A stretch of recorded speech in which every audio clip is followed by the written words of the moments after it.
नमस्कार दोस्तों, स्वागत है आप सभी विद्यार्थियों का एक बार फिर से बायोमित्रा के इस ऑनलाइन एजुकेशन प्लेटफॉर्म पे। आज ऑर्गेनिक केमिस्ट्री की दूसरी क्लास है जिसमें अपना टॉपिक रहेगा आइसोमेरिज्म या समावयवता।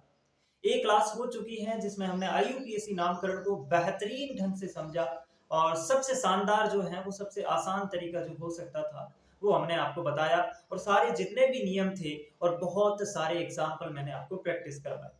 तो जिस भी बच्चे ने वो क्लास नहीं देखी एक बार जरूर आप वो देखिए, क्योंकि आईयूपीएससी नामकरण भी आपके सिलेबस के अंदर है और आपको पता है हम केवल टू द पॉइंट बात करेंगे, सिलेबस के बाहर नहीं जाएंगे। जो हमारे सिलेबस में लिखा हुआ है वही चीजें कवर करेंगे, क्योंकि सवाल वहीं से बनने हैं तो इधर उधर की चीजें अपन को नहीं पढ़नी है। ठीक है, आज दूसरी क्लास में अपन आइसोमेरिज्म यानी कि समावयवता को स्टार्ट करने वाले हैं। आज की क्लास के अंदर हम संरचनात्मक समावयवता के बारे में पढ़ेंगे। अभी मैं बताऊंगा कि समावयवता दो प्रकार की होती है, एक संरचनात्मक और एक त्रिविम।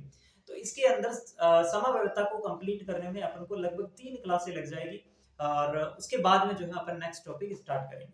तो आज ये पहली क्लास है जिसके अंदर अपन संरचनात्मक समावयवता को समझेंगे, स्ट्रक्चरल आइसोमेरिज्म को समझेंगे। और एक चीज का मैं विश्वास आपको दिलाता हूं, अगर आप ईमानदारी के साथ इस क्लास को देख लेते हैं, आपको क्लास के बाद भी पढ़ने की आवश्यकता नहीं रहेगी। इस तरीके से मैं आपका कॉन्सेप्ट क्लियर कर दूंगा। लेकिन बस जरूरत है आपको दिल से और लास्ट तक क्लास को देखना है। उसके बाद आपको इस आइसोमेरिज्म वाले टॉपिक में कभी डाउट नहीं आएगा। कुछ भी आपको देखने की आवश्यकता नहीं है, न कोई वीडियो, न एनसीईआरटी, न आरबीएससी, न नोट्स। केवल जितनी चीजें मैंने आपको यहाँ पे बता दे रहा हूँ वो चीजें आप दिमाग में रख लेना। आइसोमेरिज्म का सवाल आप कभी गलत नहीं करोगे और इसको मतलब क्लास के बाद भी पढ़ने की आवश्यकता नहीं है। अगर आप पूरी ईमानदारी के साथ मेरे एक एक शब्द को ध्यान से सुनते हैं तो पूरा आइसोमेरिज्म मैं आपको क्लास के अंदर याद करवा दूंगा, क्लास के अंदर आपके कंसेप्ट बना दूंगा। ठीक है, चलो शुरू करते हैं बिना टाइम वेस्ट की। सबसे पहले समावयवता जो होती है ये दो प्रकार की होती है। समावयवता कितने प्रकार की होती है? दो प्रकार की होती है। वो दो प्रकार कौन है? एक होती है संरचनात्मक समावयवता, एक होती है संरचनात्मक समावयवता और एक होती है, इसको इंग्लिश में कहते हैं स्ट्रक्चरल आइसोमेरिज्म। ठीक है, और दूसरी होती है यहाँ पे त्रिविम समावयवता। त्रिविम समावयवता, इसको अपन इंग्लिश में बोलते हैं स्टीरियो आइसोमेरिज्म। स्टीरियो आइसोमेरिज्म, ठीक है, स्टीरियो आइसोमेरिज्म। संरचनात्मक समावयवता और त्रिविम समावयवता यानी कि स्ट्रक्चरल आइसोमेरिज्म और स्टीरियो आइसोमेरिज्म, ये दो अलग अलग प्रकार की आइसोमेरिज्म है। अब ध्यान से सुनना, समावयवता की एक कंडीशन है। पहली कंडीशन, इनको भी समझने से पहले आपको यह समझना है कि समावयवता की एक कंडीशन है और वो कंडीशन क्या है, चाहे त्रिविम समावयव हो या चाहे आपके संरचनात्मक समावयव हो। ऐसे दो यौगिक जो आपस में समावयव हैं उनके अणुभार हमेशा समान होने चाहिए, उनके अणु सूत्र हमेशा समान होने चाहिए। ये इसकी पहली कंडीशन है। यानी कि अगर अणुभार ही समान नहीं है तो उसके अंदर कौन सी समावयवता है ये तो बाद में देखेंगे। पहली चीज तो ये है कि वो आपस में आइसोमर्स है ही नहीं, क्योंकि पहली कंडीशन यही है, दो यौगिक दो कंपाउंड आइसोमर्स केवल तभी हो सकते हैं जब उनके अणुभार समान होने चाहिए, अणु सूत्र समान होना चाहिए। ठीक है, तो इसकी परिभाषा अपन क्लियर करते हैं, फिर मैं आपको अच्छे से समझाता हूं। एक मिनट, सबसे पहले अपन संरचनात्मक समावयवता को देखेंगे। संरचनात्मक समावयवता के अंदर आपको इसकी परिभाषा ध्यान रखनी है कि ऐसे यौगिक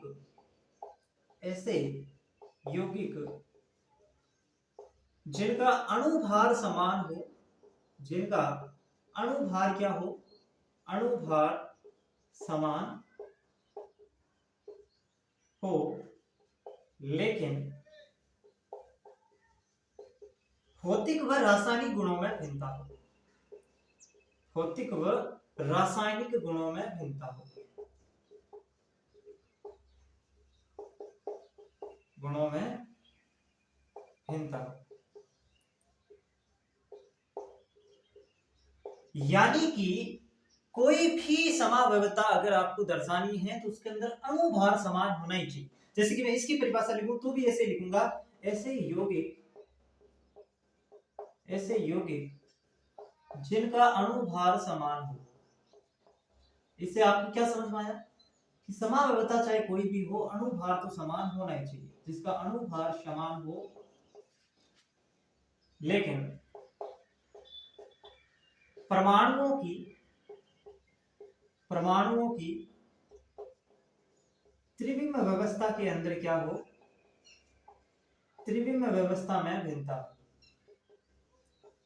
त्रिविम व्यवस्था में भिन्नता हो,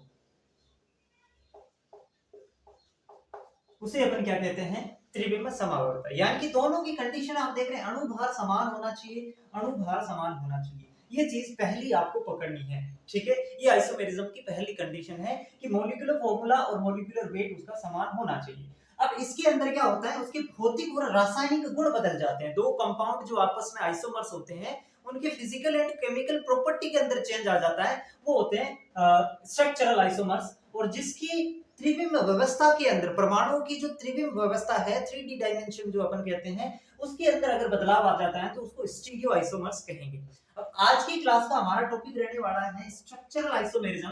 इसको अपन आगे की क्लासों में समझेंगे कि कैसे परमाणु की त्रिविम व्यवस्था में जो है वो चेंज आता है। ये सारी चीजें अपन आगे की नेक्स्ट जो क्लास से आएगी उसमें बहुत अच्छे से समझेंगे। आज का हमारा टॉपिक क्या रहने वाला है, संरचनात्मक समावयवता। समझ गए। अब जैसे कि मैं अणुभार समान होता है, इसको अगर दर्शाऊं, जैसे कि दो कंपाउंड दे दूं मैं आपको, CH3 CH2 CH2 CH3, ये कंपाउंड ये है, और दूसरा कंपाउंड है CH3 CH2 CH3।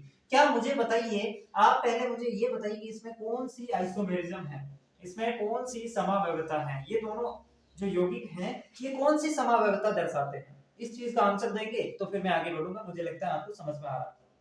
बताइए इन दोनों के अंदर कौन सी समावयवता होगी। सर आपने समावयवता पढ़ाया ही नहीं, अभी तक जितना पढ़ाया है उसमें से ये आंसर निकल जाएगा। बताइए, कोशिश कीजिए। देखो आंसर ये होगा, ये दोनों आपस में आइसोमर्स है ही नहीं, ये दोनों आपस में समावयव नहीं है। क्यों नहीं है बताओ, ये आपस में समावयव नहीं है, आइसोमर्स है ही नहीं। क्यों नहीं है, देखो इसके अंदर जो है इसका अणुभार या अणुसूत्र देखें तो कार्बन की संख्या इसमें 4 है, इसमें कार्बन 3 ही है, इसमें हाइड्रोजन की संख्या देखिए 3 3 6 और 10 है, इसमें हम बात करें 8 ही है। यानी कि इसके अंदर अणुभार समान होने का मतलब, अणुसूत्र समान होने का मतलब जितने कार्बन हाइड्रोजन इसमें है उतने ही कार्बन हाइड्रोजन इसमें होनी चाहिए, तभी तो अणुसूत्र समान होगा, तभी तो अणुभार समान होगा। हमें कैसा पता लगेगा कि अणुभार समान है, जितने कार्बन इधर है उतने ही कार्बन इधर हो, जितने हाइड्रोजन इधर है उतने ही हाइड्रोजन इधर हो, जितने ऑक्सीजन इधर है उतने ही ऑक्सीजन इधर हो। यानी कि अणुसूत्र समान होगा तभी अणुभार समान होगा। तो यहाँ पे देख लीजिए, एक 4 कार्बन की चेन है, एक 3 कार्बन की चेन है, यानी कि ये आपस में आइसोमर्स नहीं है। पहली बेसिक चीज ये आपको ध्यान में रखनी है। बहुत सारे बच्चे क्या करते हैं, इसी चीज को छोड़ देते हैं और यहाँ से बेसिक सवाल उठा लिया जाता है एग्जामिनर के द्वारा, और वहीं पे वो गलती कर देते हैं। भले ही आपने इसको आइसोमेरिज्म को बहुत डिटेल से पढ़ दिया होगा, ठीक है, लेकिन ये सवाल भी आपके कहीं ना कहीं दिमाग में रहना चाहिए। ठीक है बच्चों, इतनी चीजें आपको समझ में आई। अब अपन बढ़ेंगे संरचनात्मक समावयवता के बारे में, और मैं सबसे पहले आपको संरचनात्मक समावयवता कितने प्रकार की होती है वो प्रकार लिखवा देता हूं। इसको मिटा सकता हूं मैं, है ना, ये अपन का टॉपिक नहीं है, बस आप इसका स्क्रीनशॉट ले लो। चल, अब ये जो संरचनात्मक समावयवता होती है इसके 6 प्रकार हैं। हालांकि ज्यादातर जो है वो इसको 5 प्रकार पढ़ाते हैं, लेकिन एक प्रकार इसका और होता है, और मैं नहीं चाहता कोई भी प्रकार जो है वो छूट जाए। पहला जो प्रकार है अपन पढ़ेंगे रिंग चेन। रिंग चेन ये जनरली इतना इंपॉर्टेंट भी नहीं है और पढ़ाते भी नहीं है, लेकिन अपन पढ़ेंगे। पहला जो होता है वो रिंग चेन आइसोमेरिज्म होती है, रिंग चेन आइसोमेरिज्म। दूसरा जो इसका प्रकार है वो हो जाएगा चैन आइसोमेरिज्म, चैन आइसोमेरिज्म। यानी कि हिंदी में बात करूं तो श्रृंखला श्रृंखला समावयवता, श्रृंखला समावयवता। तीसरी अगर मैं बात करूं पोजीशन आइसोमेरिज्म, पोजीशन आइसोमेरिज्म, यानी कि स्थिति समावयवता, स्थिति समावयवता। ठीक है, अगली मैं बात करूं चौथी तो functional group isomerism, functional group isomerism. Functional group isomerism का मतलब क्या हो गया, क्रियात्मक समूह समावयवता, क्रियात्मक समूह समावयवता। ठीक है बच्चों, ये हो गई। पांचवी अगर मैं बात करूं तो आ जाएगा मेटामेरिज्म। मेटामेरिज्म जिसको हिंदी में बोलते हैं मध्यावयवता।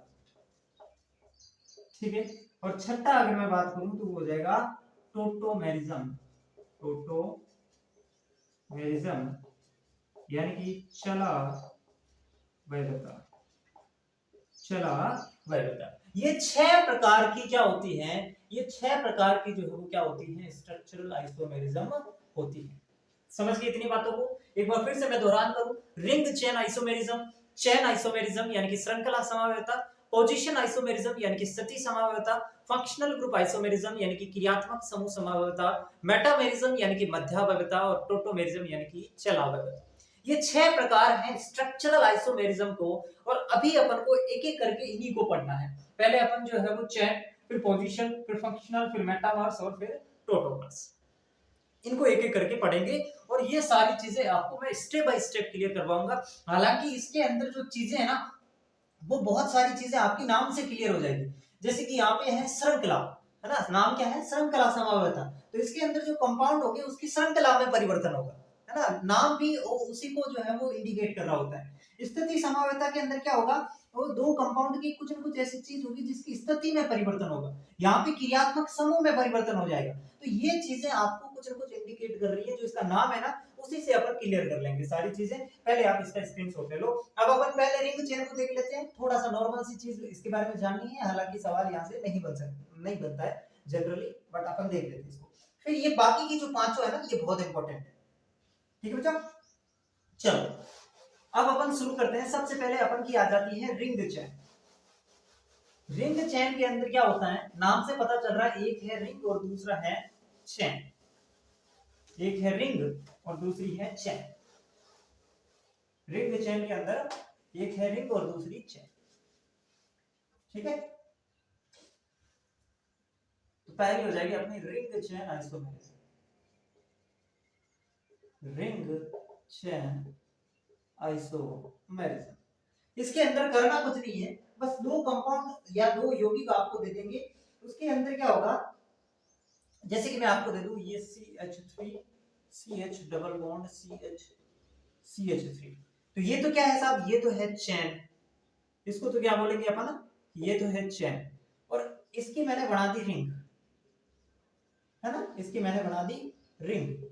तो ये दोनों आपस में रिंग चेन आइसोमर्स, इसमें तो कुछ सोचने वाली बात ही नहीं है। एक आपको चेन देंगे और दूसरी रिंग देंगे, तो देखते ही पता लगा लोगे यार एक चेन है एक रिंग है, तो ये रिंग चेन आइसोमर्स है ना, क्या सोचने वाली बात है। अब ये नहीं देखना है कि सर इसके अंदर डबल बॉन्ड कहां गया, ये डबल बॉन्ड जब इसकी रिंग बनती है तो ये डबल बॉन्ड गायब हो जाता है। ठीक है, तो ये चेन है, चेन के अंदर भी 4 कार्बन, इसके अंदर भी 4 कार्बन, वो कंडीशन फुलफिल होनी चाहिए, अणुभार समान होना चाहिए। क्या अणुभार समान है, बिल्कुल, 1 2 3 4 कार्बन, इसमें भी 4 कार्बन की चेन है। ठीक है, तो यहाँ पे ये चीज आपको समझनी है कि रिंग चेन में एक रिंग होगा, एक चेन होगा, दूसरा कंपाउंड चेन, एक कंपाउंड रिंग, तो उसको अपन रिंग चेन आइसोमर्स कहेंगे। दूसरी जो आती है सबसे मोस्ट इंपोर्टेंट, श्रृंखला समावयवता। यहां से होता है इंपोर्टेंट स्टार्ट, श्रृंखला समावयवता। श्रृंखला समावयवता, अब यहाँ पे सब कुछ नाम से क्लियर हो रहा है। श्रृंखला समावयवता का मतलब जो है वो आप ध्यान से सुनिए। सबसे पहले तो कार्बन श्रृंखला की लंबाई में परिवर्तन, हिंदी में होगा कार्बन श्रृंखला की लंबाई में परिवर्तन, या फिर इंग्लिश में लिखूं तो लिख सकते हैं अपन, number of carbon in main chain is different. जिस भी लैंग्वेज से आपको समझ में आए उससे समझ लो। हिंदी में अपन अगर बात करें तो कार्बन की श्रृंखला जो है उसकी लंबाई में परिवर्तन होना, वो तो होती है श्रृंखला, और इंग्लिश में number of carbon in main chain is different. Main chain क्या होता है, ये मैं आपसे फिर कहूंगा, आईयूपीएसी नोमेनक्लेचर नहीं देखा है तो देख के आइए। मेन चेन क्या होती है, जो मुख्य श्रृंखला, रूट चेन जो होती है, जब आईयूपीएसी अपन लिखते हैं तो वो मेन चेन यहाँ पे अपन उसकी बात कर रहे हैं। तो श्रृंखला समवायता के अंदर सिंपल सी बात हमें यहाँ पे पता चल रहा है, श्रृंखला के अंदर परिवर्तन। किसकी श्रृंखला साहब, कार्बन की श्रृंखला। एग्जांपल से आप बहुत अच्छे से समझेंगे, जैसे कि मैंने लिखा CH3 CH2 CH2 CH3, और एक एग्जांपल मैंने लिखा CH3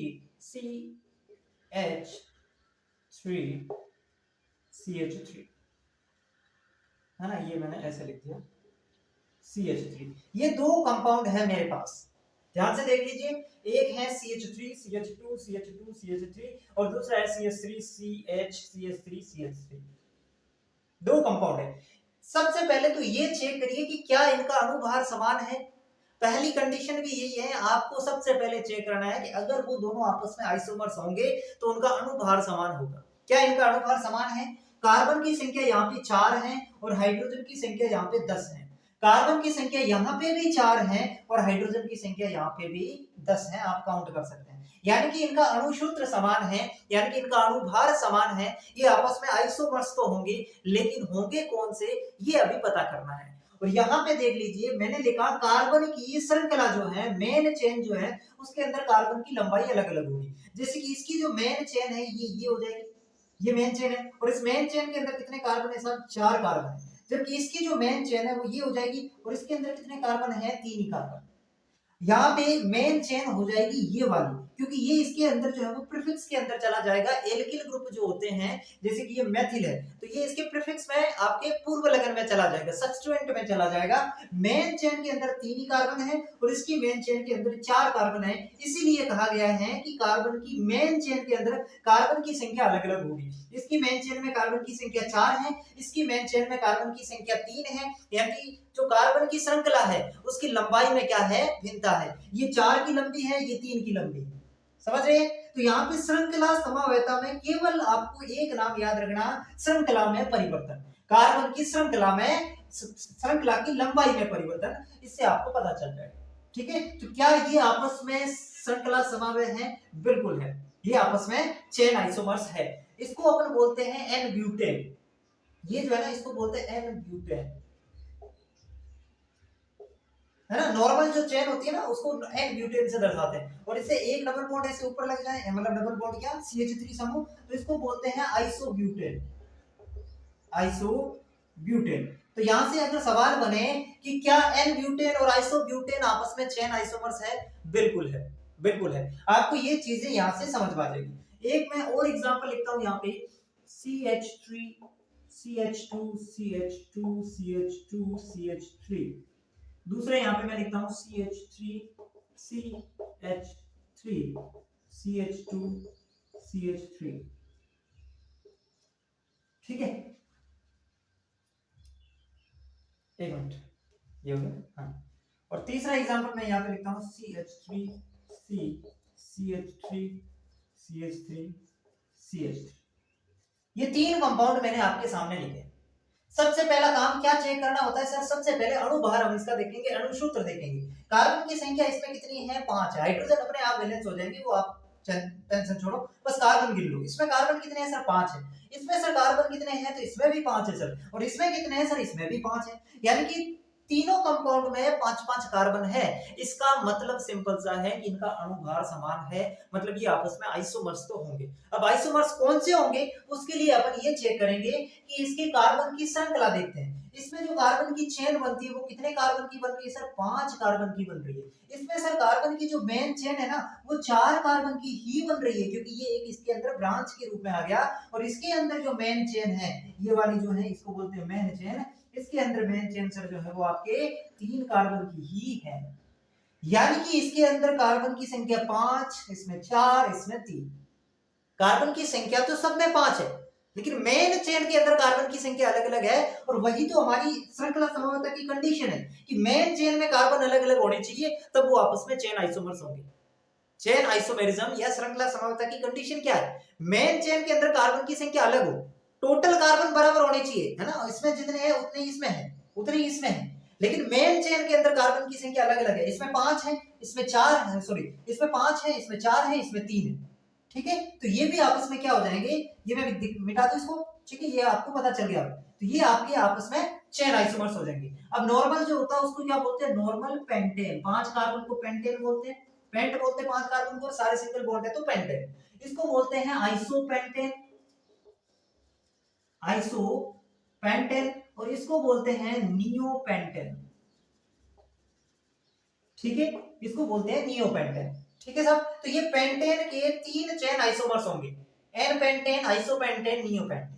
N pentane, isopentane, neopentane. Butane के 2 आइसोमर्स होंगे, एन ब्यूटेन, आइसोब्यूटेन। तो यहां से सवाल कैसा बनेगा, सवाल कैसा बनेगा, ध्यान से सुन लो। आपको दे देंगे 2 कंपाउंड, है ना, वो ऊपर लिखेंगे निम्न में से कौन से यौगिक श्रृंखला समव्यवस्था दर्शाते हैं। फिर आपको जो है वो A B C D 4 option देंगे और चारों में 2-2 कंपाउंड दे दिया। ठीक है, तो अब वहां पे आपको कुछ भी नहीं चेक करना है, पहली चीज चेक करनी है अनुभार। अगर अनुभार समान है, नहीं है, उसको पहले से ही काट दो, वो तो होगा ही नहीं, क्योंकि वो तो आपस में आइसोमर्स ही नहीं है, चेन आइसोमर्स तो बाद की बात है। फिर साहब दूसरी चेक करनी है चेन के अंदर कार्बन की संख्या। अगर उन दोनों कंपाउंड की चेन की संख्या के अंदर जो कार्बन की संख्या वो अलग अलग आ रही है तो चेन आइसोमर्स है, अन्यथा फिर कोई दूसरी आइसोमर्स होंगी। समझ रहे मेरी बात को? 2 ही चीज चेक करनी है आपको, पहली अनुभार और दूसरा उसकी कार्बन की जो मेन चेन है वो चेक करना है। मेन चेन के अंदर नंबर ऑफ कार्बन क्या होने चाहिए, अलग अलग होने चाहिए, जैसे अपन इस एग्जांपल से, दोनों एग्जांपल से क्लियर कर दिया। ठीक है बच्चों, तो श्रृंखला समवेता आपको समझ में आई? आपको चेन आइसोमरिज्म समझ में आई कि नहीं, ये बताओ। ठीक है, ठीक है, ये नोट करके लिख लेना इसमें कि जो यौगिक होंगे, है ना, जैसे कि मैं अगर इसकी बात करूं तो इसके अंदर कार्बन टोटल तो 4 है, टोटल कार्बन तो 4 है, इसके अंदर भी 4 है, इसके अंदर भी 4 है, लेकिन जो मेन चेन है ना, मेन चेन, उसके अंदर कार्बन की संख्या अलग अलग, उसके अंदर कार्बन की संख्या क्या है, अलग अलग। ये चीज समझने वाली। ठीक है बच्चों, चलो अब बैठा दो इसको, बैठा दो।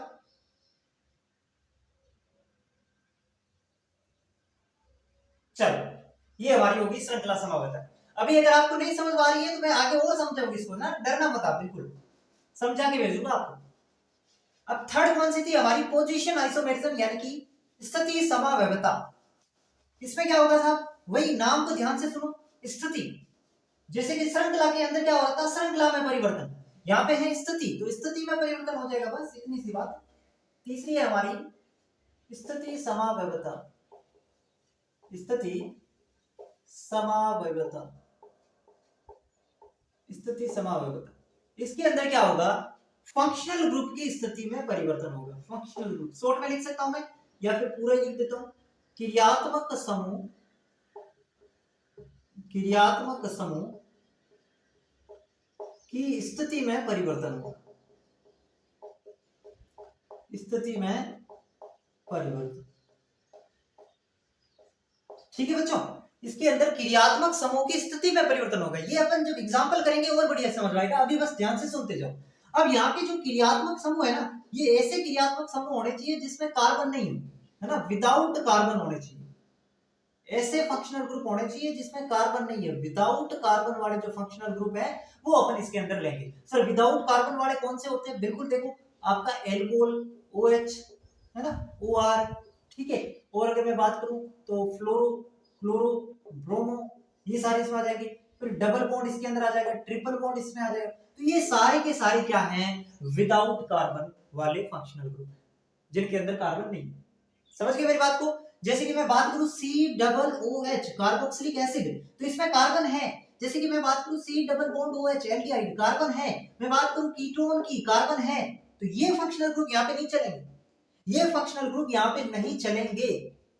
यहाँ पे जो फंक्शनल ग्रुप है वो कौन से होने चाहिए, विदाउट कार्बन वाले होने चाहिए। उनकी अगर स्थिति में परिवर्तन होगा तो उसको अपन स्थिति समावयवता। सर अगर ये हो गया, इनकी स्थिति में परिवर्तन हो गया, तो मान लो कार्बन वाले हैं, उसकी स्थिति में परिवर्तन हो गया तो वो श्रृंखला समवेता के अंदर जाएंगे, वो चेन आइसोमर्स होंगे आपस में। जिनके पास कार्बन है वो चेन आइसोमर्स, और जिनके पास कार्बन नहीं है उनकी स्थिति में परिवर्तन हो रहा है तो वो पोजीशन आइसोमर्स। ठीक है, इसी चीज को मैं दोबारा क्लियर भी करूंगा, आप टेंशन मत लो। बस अभी तक जितनी मैंने बातें यहाँ पे लिखी, क्या समझ में आई आपको, क्या समझ में आई? सबसे पहले यहाँ पे पोजीशन आइसोमर्स यानी स्थिति समावयवता, स्थिति में परिवर्तन होगा। किसकी स्थिति में, फंक्शनल ग्रुप की।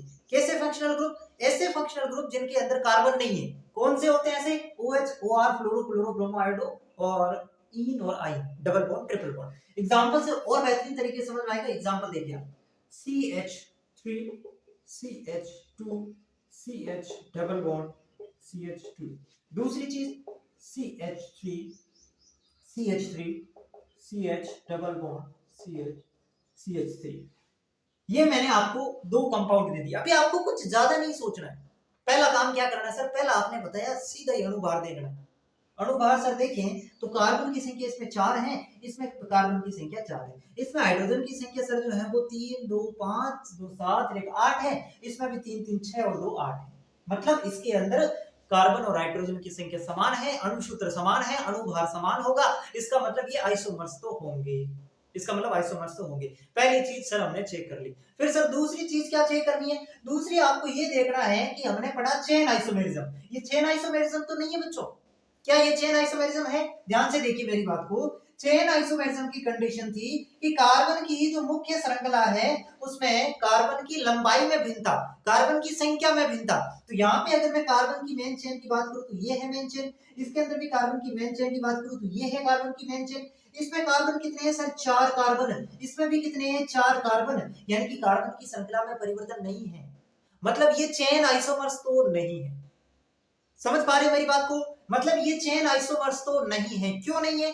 आइसोमर्स तो है क्योंकि इनका अणुभार समान है, लेकिन ये चेन आइसोमर्स नहीं है। क्यों? क्योंकि इसी के अंदर जो मेन चेन है उसमें भी 4 कार्बन और इसकी मेन चेन में भी 4 कार्बन, यानी कि ये आपके श्रृंखला समवाय नहीं हो सकते। तो सर तो आपको देखना है पोजीशन आइसोमर्स। पोजीशन के अंदर हमने क्या कहा कि क्रियात्मक समूह की स्थिति परिवर्तन। यहां पर आप डबल बॉन्ड देखिए कहां पे आ रहा है? 1 नंबर पे आ रहा सर। यहां पे डबल बॉन्ड आप देखिए कहां पे आ रहा सर? 2 नंबर पे आ रहा सर। यानी कि यहाँ पे डबल बॉन्ड 1 नंबर पे, यहाँ पे डबल बॉन्ड 2 नंबर पे, और डबल बॉन्ड की स्थिति में परिवर्तन हो गया। मतलब ये आपस में क्या है? Position isomers. ये आपस में क्या है? Position isomers. एक और एग्जांपल देखते हैं। फॉर एग्जांपल मैंने लिख दिया CH3 CH2 CH2OH। फिर मैंने लिख दिया CH3 CH3OH। ये मैंने आपके सामने कंपाउंड, ये मैंने आपके सामने कंपाउंड। सबसे पहले अणुभार समान है, बिल्कुल आप काउंट कर लेना, बिल्कुल सेम है। दूसरी चीज क्या, ये चेन आइसोमर्स है? बिल्कुल नहीं सर, इसमें भी 3 की चेन बन रही है, इसमें भी 3 की चेन बन रही है। यानी कि इसके अंदर जो है ये पोजीशन चेन आइसोमर्स तो नहीं हो सकते। क्यों नहीं हो सकते? क्योंकि दोनों के अंदर चेन कितने की बन रही है? 3 3 की बन रही है। 3 ही कार्बन है और 3 की चेन यहाँ पे बन रही है। ठीक है सर। अब दूसरी जो आती है पोजीशन आइसोमेरिज्म, और उसके अंदर क्रियात्मक समूह की स्थिति में परिवर्तन। यहाँ पे हमें क्रियात्मक समूह दिख रहा है OH, यहाँ पे हमें दिख रहा है OH, तो यहाँ पे इसकी स्थिति के अंदर ये 2 नंबर पे आ रहा है और ये 1 नंबर पे आ रहा है। यानी कि क्रियात्मक समूह की स्थिति में बदलाव होता हुआ नजर आए तो वो आपकी पोजीशन आइसोमेरिज्म हो जाएगी। अब क्रियात्मक समूह कौन से होंगे ये मैंने आपको लिखवा दिए। या तो डबल बॉन्ड होगा, या ट्रिपल बॉन्ड होगा, या OH होगा, या फ्लोरो क्लोरो ब्रोमो में से कोई एक होगा। समझ गए मेरी बात को? फिर एग्जांपल बताओ, कोई दिक्कत नहीं है। मैंने लिख दिया CH3 CH2 CH2 Cl लिख दिया। फिर मैं ऐसे लिख सकता हूं CH3 CH Cl CH3। Chlorine यहाँ पे 2 नंबर पे, यहाँ पे 1 नंबर पे, यानी कि क्लोरीन की स्थिति में क्या हो गया? परिवर्तन हो गया। मतलब ये क्या हो गया? पोजीशन आइसोमर्स हो गया। बताओ चीजें समझ पा रहे हो कि नहीं समझ पा रहे हो? बहुत आसान है, कुछ भी नहीं करना। कोई भी कंपाउंड आपके सामने आ जाए, पहले उसका अणुभार चेक करो। अणुभार चेक करने के बाद देखो कि क्या उसके अंदर चेन आइसोमेरिज्म है। सर चेन आइसोमेरिज्म तो नहीं है। फिर देखो क्या पोजीशन आइसोमेरिज्म है, वो भी है या नहीं है। वो सारी चीजें आपको पता चल जाएगी। बस मेन चीज ये याद रखना कि चेन आइसोमर्स तब होंगे जब उसकी मेन चेन डिफरेंट हो। मेन चेन के अंदर कार्बन की संख्या अलग अलग हो। एक में 4 आ रहे हैं, एक में 3 आ रहे हैं, तो वो आपस में चेन आइसोमर्स है। एक में 5 आ रहा है, एक में 4 आ रहा है, तो वो आपस में चेन आइसोमर्स है। पोजीशन के अंदर चेन के अंदर डिफरेंस नहीं आएगा। चेन 4 की है तो दूसरे में भी 4 की होगी। उसके अंदर डिफरेंस आएगा फंक्शनल ग्रुप की स्थिति में। एक जगह फंक्शनल ग्रुप एक कंपाउंड में तो 2 पे लगा हुआ है, एक कंपाउंड में 1 पे लगा हुआ है, तो वो उसकी स्थिति में परिवर्तन आ गया फंक्शनल ग्रुप की, तो वो स्थिति समाव है। ठीक बच्चों, चलो इसको नोट कर लो, फिर अपन आगे बढ़ते हैं।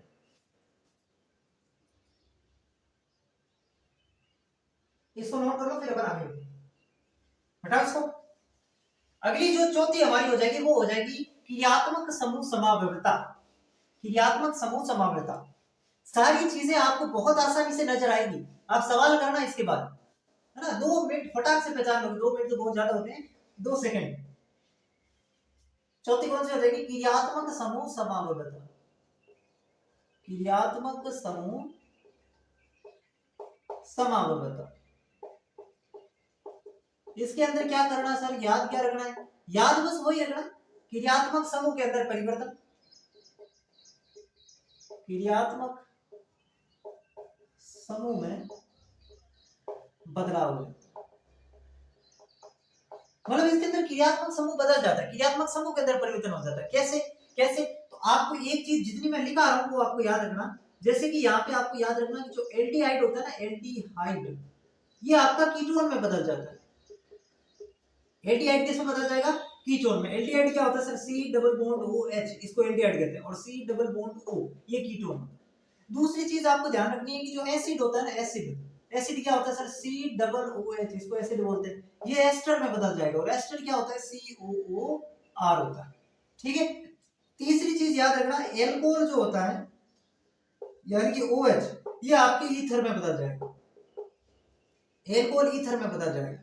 ठीक है, और चौथी चीज 1 डिग्री 2 डिग्री और 3 डिग्री एमाइंस, इसको बोलते हैं एमाइंस, ये भी क्या है आपस में फंक्शनल ग्रुप आइसोमर्स। ये चार बातें आपको ध्यान में रखनी है, ये चार बातें आपको ध्यान में रखनी है। जैसे कि अगर मैं इसका एग्जांपल की बात करूं इसके, ठीक है, जैसे कि मैं पहले इसकी एग्जांपल की बात करूं एल्कोहल की, मैंने लिखा CH3 CH2OH, और दूसरा मैंने लिखा CH3OCH3। इसमें कार्बन की संख्या सर 2, इसमें कार्बन की संख्या 2, ऑक्सीजन की संख्या 1, इधर भी 1, इधर जो है वो हाइड्रोजन 6 है, इधर भी हाइड्रोजन 6, मतलब ये अणुभार तो समान दर्शा रहे हैं, अणुभार तो समान दर्शा रहे हैं। अब यहाँ पे क्या होगा, आपको पूरा का पूरा क्रियात्मक समूह बदलता हुआ नजर आएगा।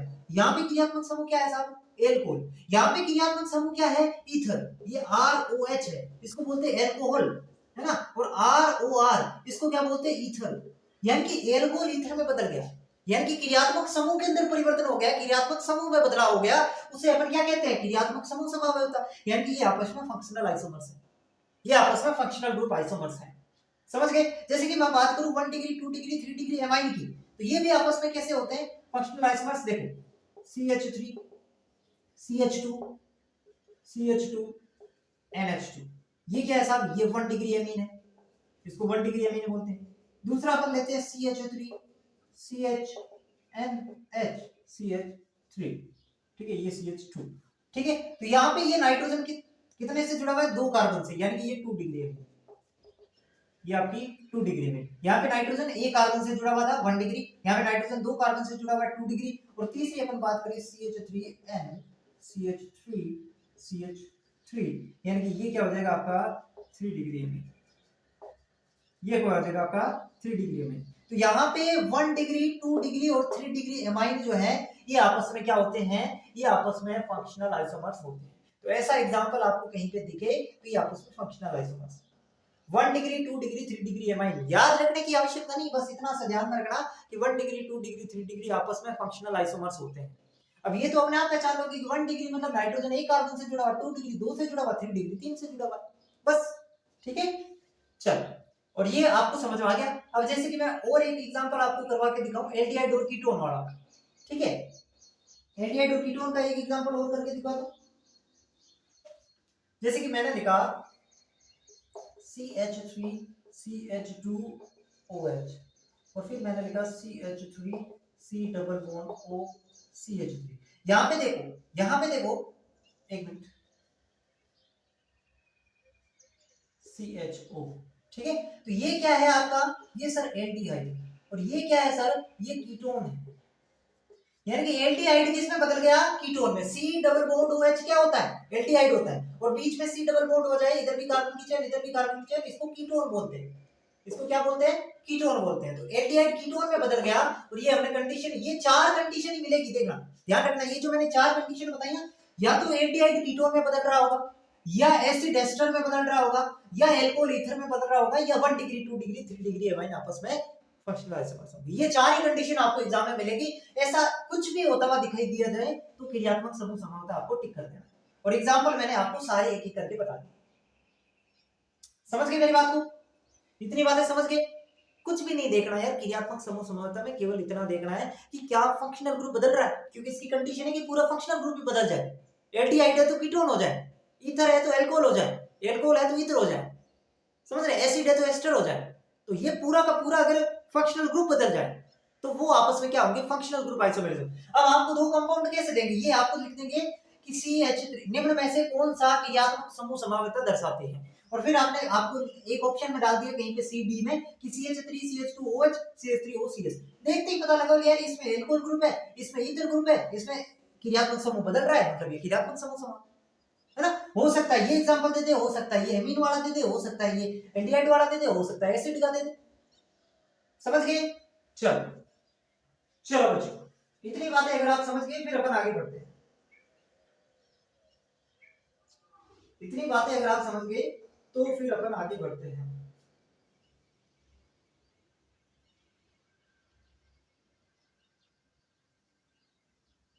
बेटा उसको बेटा दो। अगली पांचवी जो है वो आप हेडिंग लगाएंगे मध्यावयवता, मेटामेरिज्म। मेटामेरिज्म इससे भी आसान है, सारी आसान है। देखो कोई भी अभी तक ऐसी नहीं आई जो कंफ्यूजिंग हो। चेन के अंदर क्या होगा, चेन के अंदर कार्बन की संख्या अलग अलग होगी तो चेन। पोजीशन के अंदर क्या होगा सर, ऐसे फंक्शनल ग्रुप जिसमें कार्बन नहीं है उनकी स्थिति में अगर बदलाव होता हुआ दिखाई दे रहा है तो वो पोजीशन। फिर तीसरी आई सर फंक्शनल, फंक्शनल के अंदर क्या होगा, पूरा का पूरा फंक्शनल ग्रुप ही बदल जाएगा, एल्डिहाइड कीटोन में, एल्कोहल ईथर में, ऐसा कुछ होता तो फंक्शनल। अब पांचवी आ जाएगी हमारे पास मेटामेरिज्म यानी कि मध्यावयवता। मध्यावयवता इसमें क्या होता है सर, बहुत आसान है ये भी। मध्यावयवता नाम क्या आ रहा है इसमें, मध्य, नाम क्या आ रहा है मध्य, यानी कि ये ऐसे यौगिकों में होगी जिनके अंदर फंक्शनल ग्रुप मध्य का होता है। पहली कंडीशन इसकी है, नाम से पता चल रहा है मध्यावयवता यानी कि मध्य, तो ये ऐसे यौगिकों में होगी, ऐसे यौगिकों में होती है जिनमें फंक्शनल ग्रुप क्या हो, Fg का मतलब समझते हो, फंक्शनल ग्रुप क्रियात्मक समूह, जिनमें फंक्शनल ग्रुप मध्य में स्थित हो। मध्य में स्थित होने का क्या मतलब है साहब, जैसे कि मैंने लिखा ROR, तो यहाँ पे R का मतलब एल्किल ग्रुप, तो इसको मैं ऐसे भी लिख सकता हूँ CH3 CH2O CH2 CH3। तो यहाँ पे ये फंक्शनल ग्रुप बीच में स्थित है। बीच का मतलब इसके इधर भी कार्बन की चेन हो, इधर भी कार्बन की चेन हो, उसे कहते हैं बीच में स्थित होना। तो ऐसे यौगिकों में होती है जिनमें फंक्शनल ग्रुप बीच में होता है, जिनमें फंक्शनल ग्रुप बीच में होता है, अर्थात बीच में होने का मतलब अर्थात फंक्शनल ग्रुप के दोनों तरफ, फंक्शनल ग्रुप के दोनों तरफ कार्बन की चेन हो, दोनों तरफ क्या हो, कार्बन की चेन हो या कार्बन की श्रृंखला हो। पहली बात समझ में आई कि नहीं आई, पहली बात समझ में आई कि नहीं आई बताओ, कि भाई ये ऐसे यौगिकों में होगी जिनमें फंक्शनल ग्रुप मध्य में स्थित होता है, अर्थात जिसके दोनों तरफ कार्बन की चेन चले। मध्य में होने का मतलब इधर भी कार्बन की चेन है, इधर भी कार्बन की चेन है, बीच में फंक्शनल ग्रुप है। तो ऐसे कंपाउंड के अंदर ही होगा सर। ऐसे कंपाउंड होते कौन से, ऐसे कंपाउंड कौन से होते हैं तो लिख लो RO, ऐसे लिख लो ईथर। ईथर क्या होता है सर, ROR, इसको बोलते हैं ईथर। R का मतलब होता है इधर भी कार्बन की चेन है, इधर भी कार्बन की चेन। दूसरा इसके अंदर हो जाएगा कीटोन। कीटोन क्या होता है sir, ketone C double bond O, इधर भी कार्बन की चेन है, इधर भी कार्बन की चेन। तीसरा हो जाएगा एस्टर। एस्टर क्या होता है sir, C double bond OR, इधर भी कार्बन की चेन है, इधर भी कार्बन की चेन है। और एक हो जाएगा इसके अंदर आपका सेकेंडरी एमीन। ये चार चीजें हैं जो आपको ध्यान में रखनी, ये चार है, पहली, दूसरी, तीसरी और चौथी। ये चार कंपाउंड है जो आपकी क्या दर्शाएंगे, मेटामेरिज्म दर्शाएंगे। कौन कौन से चार कंपाउंड है जो मेटामेरिज्म दर्शाते हैं सर, ईथर, ईथर बीच में आता है ROR, सर एस्टर, उसके बाद में सर कीटोन, और उसके बाद में सेकेंडरी एमाइन। सारे एमाइन नहीं, केवल सेकेंडरी एमाइन आपकी ये समावता दर्शाता है। तो अभी तक क्या समझ में आया, मेटामेरिज्म मध्यावयवता यानी कि मध्य के अंदर फंक्शनल ग्रुप जिनके अंदर होगा वो मेटामेरिज्म दर्शाएंगे। मध्य में फंक्शनल ग्रुप होने का मतलब इधर भी कार्बन की चेन हो, इधर भी कार्बन की चेन, उसे बोलते हैं मध्य में फंक्शनल ग्रुप। अब ऐसे कौन से है सर, ऐसे कौन से है जिसके अंदर फंक्शनल ग्रुप बीच में होता है, तो एक तो ईथर के अंदर बीच में होता है, एक कीटोन के अंदर बीच में होता है। अब एल्डिहाइड तो कभी बीच में नहीं होगा। एल्डिहाइड कैसे होगा, एल्डिहाइड ऐसे होगा हमेशा CH2 C double bond OH, ये हमेशा साइड में होगा। ऐसे नहीं है कि इसके बाद इधर भी चेन आ जाए, नहीं, ये हमेशा साइड में होगा। CWH हमेशा साइड में होगा। तो वो आपके मेटामेरिज्म नहीं दर्शाएंगे, मेटामेरिज्म वो दर्शाएंगे जिनमें फंक्शनल ग्रुप बीच के अंदर आता है। तो बीच के अंदर ये चार कंपाउंड आपको याद रखने, इनके अंदर आएंगे बस, ठीक है। अब एग्जांपल से समझे तो और अच्छे से आपको क्लियर हो जाएगा। जैसे कि मैं बात करूं इसकी मैं बात कर लेता हूँ ईथर की, CH3 CH2 CH2 CH3, और एक कंपाउंड मैंने आपको दे दिया कि CH3 CH2O CH2 CH3। ये दो कंपाउंड मैंने आपको दे दिए। सबसे पहले अनुभार वगैरह चेक कर लो, सारा सब कुछ बराबर है। फिर आपको देखना है कि यहाँ पर जो फंक्शनल ग्रुप है ना वो मध्य में है। फंक्शनल ग्रुप कहाँ पे सर? मध्य के अंदर। इसकी शर्त क्या है? समवैधता की इसकी शर्त क्या है? पहले वो लिख लो, एग्जाम्पल अपन बाद में लिखेंगे कि वही मेटामेरिज्म की शर्त क्या है। शर्त ये है कि फंक्शनल ग्रुप के दोनों तरफ वाली कार्बन श्रृंखला का विन्यास भिन्न भिन्न हो, अलग अलग हो। अब एग्जांपल अपन समझेंगे तो और अच्छे से क्लियर होगा। जैसे कि मैंने एग्जांपल लिखा था, एग्जांपल मैंने लिखा था CH3 CH2 CH2O CH3, और सेकेंड कंपाउंड मैंने लिखा था CH3 CH2 CH3। ठीक है, ये कंपाउंड लिखा। तो इसके अंदर सबसे पहले तो ईथर है, ROR। ठीक है, चल अब यहाँ पे कंडीशन ये है कि फंक्शनल ग्रुप के दोनों तरफ वाली कार्बन श्रृंखला का विन्यास अलग अलग होना चाहिए। अब इसको O को देखो, इसमें O के इस साइड कार्बन की चेन में कितने कार्बन है? 1, और इस साइड में कितने कार्बन है? 3। इस O को देखो, इस साइड कार्बन की चेन में कितने कार्बन है? 2, इस साइड में कितनी है? 2। यानी कि ये जो है इस ऑक्सीजन के दोनों तरफ कार्बन की जो चेन है ना वो अलग अलग है। इसके अंदर 1 और 3 का कंडीशन बन रहा है, इसमें 2 और 2 की बन रही है, तो ये आपस में क्या हो जाएंगे? मेटामर्स हो जाएंगे। अगर इधर भी 2 इधर भी 2 और इस साइड भी 2, तो वो आपस में नहीं होंगे। मतलब कहने का मतलब ये है कि फंक्शनल ग्रुप के दोनों तरफ जो है वो अलग अलग विन्यास होना चाहिए। अब कुछ बच्चे इसको क्या गलती कर लेते हैं, सर इसमें फंक्शनल ग्रुप के दोनों तरफ ये अलग अलग विन्यास नहीं, अलग अलग कंपाउंड की बात हो रही है। आइसोमर्स हम दो अलग अलग कंपाउंड को कंपैरिजन करते हैं, उसमें बताते हैं। एक ही कंपाउंड में थोड़ी कंपैरिजन करते हैं कि ये आइसोमर्स है कि नहीं है, वो बात नहीं होती। आइसोमर्स अपन कंपेयर करते हैं कि अपन को दो यौगिक दे दिए, उनके अंदर अपन को कंपैरिजन करके बताना है कि क्या ये मेटामर्स है। तो अपन को देखना है दो अलग अलग जो यौगिक हमारे पास है ना, उसके अंदर कार्बन के इधर और इधर कार्बन की चेन अलग अलग होनी चाहिए। जैसे कि इसमें कार्बन की चेन 2 की बन रही है, इसमें कार्बन की चेन 1 और 3 की बन रही है, मतलब भिन्नता है, मतलब डिफरेंस है। मतलब इसका मतलब इसमें 3 कार्बन की चेन है, इसमें 1 कार्बन की, इसमें 2 कार्बन की बन रही है ना। तो इसके अंदर जो कार्बन की चेन है उसके अंदर अंतर आ रहा है, और यही इसकी शर्त है कि फंक्शनल ग्रुप के दोनों तरफ कार्बन की श्रृंखला के अंदर अंतर होना चाहिए। ठीक है, अब जैसे कि मैं एक ये सेकेंडरी एमीन वाला दिखा देता हूं, CH3NH CH2 CH2 CH3। एक मैंने आपको यहाँ पे लिख दिया CH3 CH2 NH CH2 CH3, sorry ज्यादा हो गया। ठीक, हाँ तो अब इसके अंदर देखो, ये अपना क्या रहा सर? एमीन ग्रुप रहा, ये सेकेंडरी एमीन रहा, ये बीच में आ रहा है, ये बीच में आ रहा है, ये कंडीशन तो पूरी होगी, यानी कि फंक्शनल ग्रुप बीच में आना चाहिए। और एमीन है सेकेंडरी एमीन, सेकेंडरी क्यों है? ये 2 कार्बन से जुड़ी हुई है तो इसलिए सेकेंडरी एमीन। ठीक है सर, अब इसके अंदर इस साइड देखो 3 कार्बन की बन रही है, इस साइड 1 की बन रही है, इस साइड देखो 2 की बन रही है, 2 की बन रही है, मतलब कार्बन की चेन के अंदर क्या आ रहा है? अंतर आ रहा है। इसका मतलब ये क्या है? मेटामर्स है आपस में, ये आपस में क्या है? मेटामर्स है। समझ गए मेरी बात को? तो ये थी मेटामेरिज्म जो आपको समझनी थी। देखते ही पता लगा लो कि यार कार्बन के इधर उधर आपको देख, मतलब जो फंक्शनल ग्रुप है उसके इधर उधर कार्बन की चेन देखनी, बस चेन के अंदर अंतर नजर आ जाए। मान लो ये 2 कंपाउंड दे दिए तो आपको साफ साफ दिखेगा यार इसमें 2 की है, 2 की है, इसमें 1 और 3 की है, सीधी बात। समझ गए मेरी बात को? यही करना बस। अब आती है सबसे लास्ट में टोटोमेरिज्म, और सबसे मोस्ट वेरी मोस्ट इंपॉर्टेंट, इसको मिटा दो। चलो अब आप हेडिंग लगाएंगे टोटोमेरिज्म, चला वैधता। चला वैधता, अगली जो आपकी हेडिंग रहेगी वो छठी हमारी आइसोमेरिज्म है, और लास्ट है चला वैधता। ये सबसे इंपॉर्टेंट है। क्यों है सर सबसे इंपॉर्टेंट? क्यों है सबसे इंपॉर्टेंट? पहली चीज तो ये सुन लो कि इसमें आपसे ये सवाल नहीं पूछेगा कि कौन से दो आपस में टोटोमर्स है। इसमें दो कंपाउंड को आपको कंपैरिजन करने के लिए देगा ही नहीं, जैसे कि पीछे वालों में आपको क्या दे रहा था? कंपैरिजन करने के। इसमें जो सवाल बनेगा ना वो भी मैं लिख देता हूं यहाँ पे, इसमें सवाल बनेगा कि कौन दर्शाता है, सवाल बनेगा कि निम्न में से कौन सा कंपाउंड, निम्न में से कौन सा यौगिक टोटोमेरिज्म दर्शाता है, 4 ऑप्शन दे देंगे। निम्न में से कौन सा यौगिक टोटोमेरिज्म नहीं दर्शाता है, 4 ऑप्शन दे देंगे।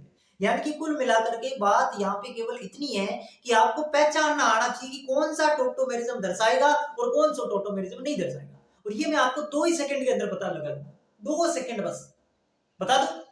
सवाल यहां से कंफर्म आना है। सबसे ज्यादा इंपॉर्टेंट यही चीज है कि कौन सा कंपाउंड टोटोमेरिज्म दर्शाता है। ठीक है, तो ये फिक्स है, सवाल यही बनेगा, कंफर्म है, मान के लिख के ले लो आप। ठीक है, चलो चला वैवता होती क्या है सर, चला वैवता होती क्या है? इसके अंदर सबसे पहले तो ये होती किसमें है, तो ये तो एक तो कार्बोनिल, ये वेरी वेरी इंपॉर्टेंट है, किसमें होती है, carbonyl, C double bond O होता है ना, इसको कार्बोनिल कहते हैं। और नाइट्रो, नाइट्रो क्या होता है sir, nitro N double bond O, carbonyl और नाइट्रो यौगिकों में होती है। इस चीज को ध्यान रखना, पहली चीज ये भूलना मत कि ये होगी किसमें, कार्बोनिल और नाइट्रो यौगिक। तो सर पहचानने की क्या आवश्यकता है, जहां पे भी हमें कार्बोनिल और नाइट्रो यौगिक दिख जाएंगे हम उसको टोटोमेरिज्म टिक कर देंगे, जहां पे भी हमें C डबल बॉन्ड या N डबल बॉन्ड O दिख जाएंगे वहां पे हम दर्शा देंगे कि ये टोटोमेरिज्म दिखा रहा है। कंडीशन है कार्बोनिल और नाइट्रो कंपाउंड में होगा, जरूरी नहीं है सब में होगा, समझ में आ रहा है, कार्बोनिल और नाइट्रो कंपाउंड में होगा लेकिन जरूरी थोड़ी है सब के अंदर होगा। अब जिसके अंदर होगा ये उसकी फिक्स चीज है कि उसके अंदर कार्बोनिल या नाइट्रो होने चाहिए। क्या कहना चाह रहा हूं, समझ पा रहे हो भाई, जिसके अंदर भी टोटोमेरिज्म होगी उसकी कंडीशन है कि उसके अंदर कार्बोनिल या नाइट्रो में से कोई एक कंपाउंड होगा तो ही वो टोटोमेरिज्म दर्शाएगा। लेकिन ये तो जरूरी नहीं है ना कि सारे के सारे कार्बोनिल और नाइट्रो कंपाउंड टोटोमेरिज्म दर्शाएंगे, है ना, ये चीज मैं समझाऊंगा अभी आपको। तो होती किसमें, कार्बोनिल और नाइट्रो कंपाउंड के अंदर। कैसे होती है देखो, इसके अंदर आपको ये देखना है, जैसे कि मैंने आपको यहां पे लिख दिया CH2 double bond, sorry hydrogen C double bond O,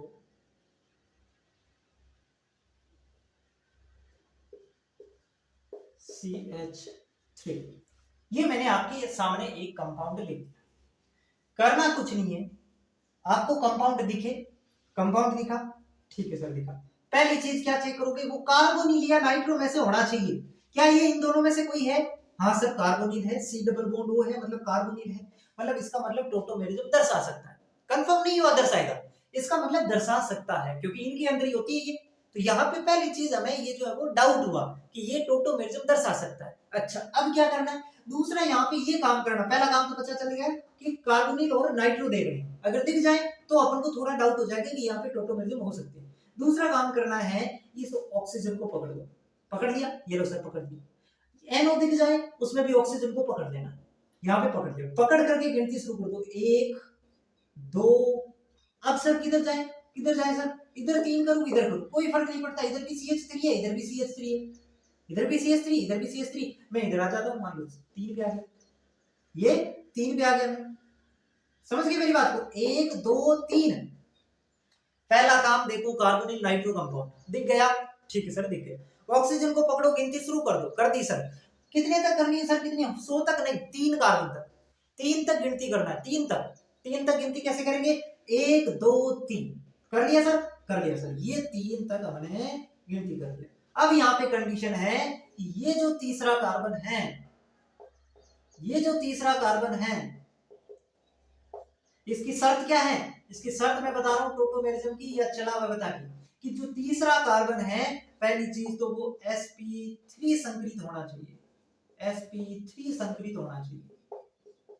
sir हमें कैसे पता चलेगा sp3 संकरित, सारे के सारे बॉन्ड सिंगल होने चाहिए तभी sp3 संकरित होगा। सारे बॉन्ड क्या होने चाहिए, सारे बॉन्ड सिंगल होने चाहिए, सारे बॉन्ड सिंगल होंगे तो वहां पे वो sp3 है। अगर डबल बॉन्ड आ गया sp2 हो जाएगा, ट्रिपल बॉन्ड आ गया sp हो जाएगा, यानी कि डबल बॉन्ड ट्रिपल बॉन्ड कुछ भी दिखे मतलब वो sp3 तो नहीं होगा। sp3 कब होगा, जब सारे के सारे बॉन्ड सिंगल है। यहाँ पे देखिए यहाँ पे सारे के सारे बॉन्ड इसके अंदर क्या है, सिंगल है, ये दो हाइड्रोजन भी ऐसे ऐसे जुड़ते हैं तो ये इसके अंदर सारे के सारे सिंगल बॉन्ड होता है। समझ गए मेरी बात को, ठीक है सर। दूसरी कंडीशन क्या है सर, दूसरी कंडीशन ये है कि कम से कम एक अल्फा हाइड्रोजन होना ही चाहिए। ये जो तीसरा कार्बन है ना, ये तीसरे कार्बन की कंडीशन है कि वो sp3 होना चाहिए, दूसरे की नहीं है, दूसरा तो देखो sp2 है, हम बता रहे हैं तीसरे कार्बन की sp3 संकलित और कम से कम इसके पास एक अल्फा हाइड्रोजन होना ही चाहिए, कम से कम एक अल्फा हाइड्रोजन होना चाहिए। ये दो कंडीशन है, ये दो कंडीशन है, दो कंडीशन। और ये अगर दो कंडीशन फुलफिल हो रही है उसका मतलब वो टोटोमेरिज्म दर्शाएगा।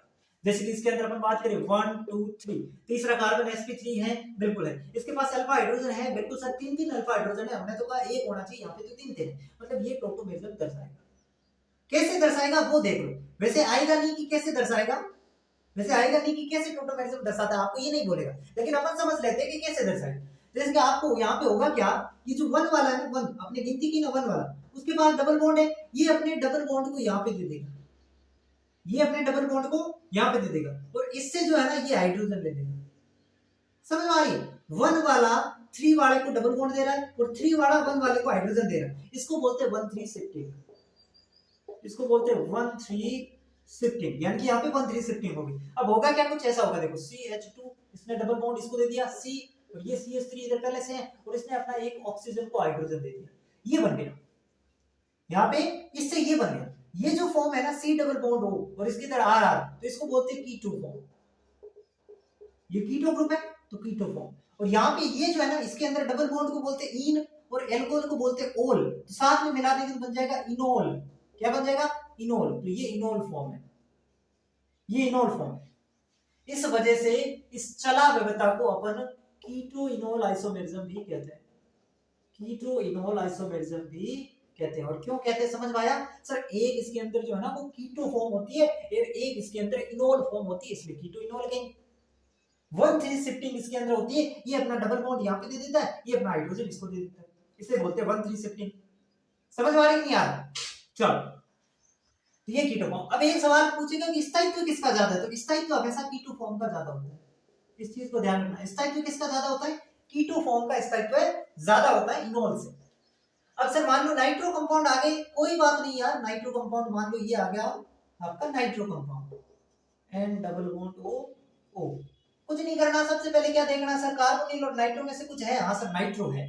फिर क्या करना सर, गिनती शुरू करनी, 1 2 3। सर तीसरे वाले कार्बन पे क्या करना है, तीसरे वाले कार्बन के अंदर ये देखना है क्या ये sp3 है, हाँ जी बिल्कुल, सारे सारे सिंगल बॉन्ड sp3 है। क्या इसके पास अल्फा हाइड्रोजन है, हाँ सर 3 अल्फा हाइड्रोजन है, मतलब ये टोटोमेरिज्म दर्शाएगा। कैसे दर्शाएगा इससे, 1 3 शिफ्टिंग, वही चीज है 1 3 शिफ्टिंग। कैसे दर्शाएगा, 1 3 शिफ्टिंग, मतलब ये अपना डबल बॉन्ड इधर दे देगा, ये अपना हाइड्रोजन इधर देगा। कैसा बनेगा, देखो CH2 डबल बॉन्ड N, ये O, ये क्या हो जाएगा आपका OH हो जाएगा, और ये हो जाएगा आपका, बस ये हो गया। इसको बोलते हैं नाइट्रो फॉर्म, नाइट्रो फॉर्म, और इसको बोलते हैं एसी फॉर्म, ACI फॉर्म। इसलिए इसको नाइट्रो एसी आइसोमेरिज्म भी कहते हैं, इसलिए इसको नाइट्रो एसी आइसोमेरिज्म भी कहते हैं।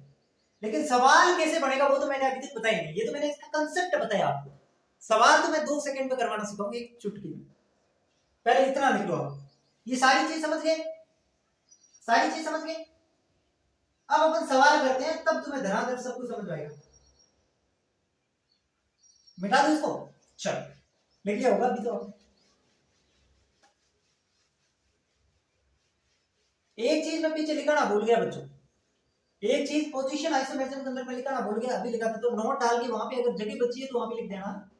क्या लिखोगे कि ऐसे फंक्शनल ग्रुप जिनमें कार्बन नहीं है उनकी स्थिति में परिवर्तन हो रहा है, उनकी स्थिति में परिवर्तन हो रहा है। नोट डाल के आप पीछे लिख लेना, उनकी स्थिति में परिवर्तन हो रहा है, तो क्या होंगे वो, तो वो स्थिति समन्वय होंगे। ठीक है, और ऐसे फंक्शनल ग्रुप जिनमें कार्बन है उनकी अगर स्थिति में परिवर्तन हो रहा है, उनकी स्थिति में परिवर्तन हो रहा है,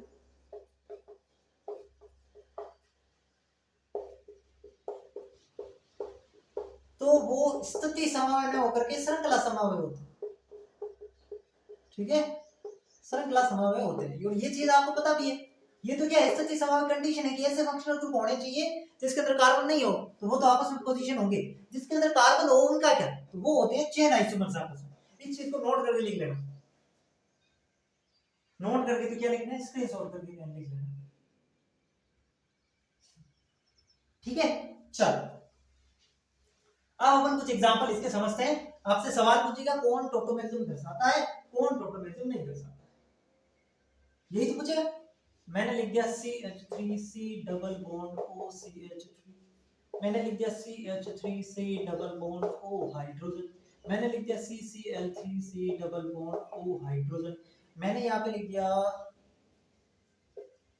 C डबल बॉन्ड OCH3, मैंने यहाँ पे लिख दिया C double bond O hydrogen. ये इतने एग्जांपल अपन करेंगे यहाँ पे, इतने एग्जांपल अपन को करने हैं जिससे आपको सारी चीजें समझ में आ जाएगी। पहले वाले से स्टार्ट करूं मैं। करना क्या है सर, सबसे पहले देखना कार्बोनिल या नाइट्रो में से कुछ होना चाहिए। तो यहाँ पे सर कार्बोनिल दिख रहा है, बिल्कुल सर कार्बोनिल दिख रहा है। कार्बोनिल दिखते ही ऑक्सीजन से गिनती शुरू कर दो, 1 2 3, या चाहे 3 इधर जाओ, 3 किधर भी जा सकते हैं। अब जैसे कि मैं इधर की 3 गया, इधर 3 गया तो क्या हुआ सर, इसके पास में जो है वो ये तीसरा कार्बन sp3 हाइब्रिडाइज्ड भी है क्योंकि सारे सिंगल बॉन्ड है, और इसके पास अल्फा हाइड्रोजन भी है, मतलब ये टोटोमेरिज्म दर्शाएगा, ये टोटोमेरिज्म शो करेगा। ये इधर से भी टोटोमेरिज्म शो करेगा, ये इधर से भी टोटोमेरिज्म शो करेगा, क्योंकि इधर वाला कार्बन भी sp3 हाइब्रिडाइज्ड है और इधर वाला कार्बन के पास में भी अल्फा हाइड्रोजन। इधर गिनती करूं सर, सबसे पहले कार्बोनिल कंपाउंड है, ठीक है, 1 2 3, तो इधर से ये टोटोमेरिज्म नहीं दर्शाएगा, इधर से टोटोमेरिज्म नहीं दर्शाएगा, लेकिन इधर जाए 1 2 3 तो ये sp3 हाइब्रिडाइज्ड है और ये आपके अल्फा हाइड्रोजन भी रख रहा है, इसका मतलब ये टोटोमेरिज्म इधर से दर्शाएगा। अगर एक साइड से भी दर्शाता है ना तो वो टोटोमेरिज्म दर्शाएगा। अब देखो हालांकि ये इधर से दर्शा रहा है, इधर से नहीं दर्शा रहा, लेकिन ओवरऑल ये क्या कर रहा है, टोटोमेरिज्म दर्शा रहा है। बस ये ध्यान रखना, अगर एक तरफ से भी दर्शा देना तो वो टोटोमेरिज्म दर्शाता है, ठीक है। अब इधर बात करूं सर, 1 2 3, इधर से नहीं दर्शा रहा, 1 2 3, इधर वाला कंडीशन देखो सर, तीसरा कार्बन sp3 होना चाहिए सर, है बिल्कुल, इसके पास अल्फा हाइड्रोजन होना चाहिए, है ही नहीं सर, है ही नहीं अल्फा हाइड्रोजन, मतलब ये टोटोमेरिज्म नहीं दर्शाएगा। बस इतना सा काम करना है, समझ में आ रहा है क्या कर रहा हूं मैं? 2 सेकंड का काम है, कुछ भी नहीं करना, गिनती शुरू करो, 3 तक करो, 3 वाले कार्बन को चेक कर लो, sp3 और अल्फा हाइड्रोजन, इतनी 2 कंडीशन है, फुलफिल हो रही है तो टोटोमेरिज्म, और दोनों में से एक भी फुलफिल नहीं हो रही है तो टोटोमेरिज्म नहीं होगा, दोनों फुलफिल होनी चाहिए।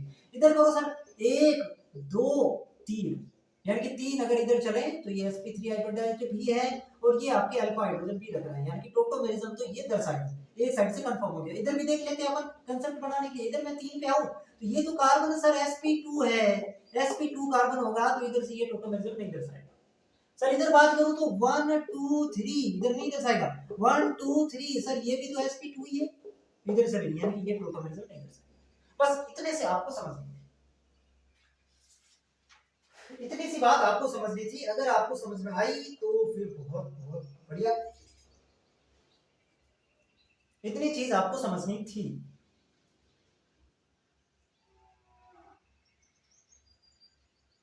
ठीक है बच्चों, चलो अब कुछ इंपॉर्टेंट चीजें मैं आपको बताता हूं, इसको मिटा दो। अब देखो समावयवता तो हो गई कंप्लीट, ये तो आपको समझ में आ गई सारी की सारी कि सर समावयवता तो बहुत ही आसान है, कुछ भी नहीं करना, एक बार जो है वो अपन इसको देख लेते हैं। अब एक सवाल ये बनता है, सवाल क्या बनेगा पहले ये अपन देख लेते हैं। एक सवाल ये बनता है कि दिए गए यौगिक में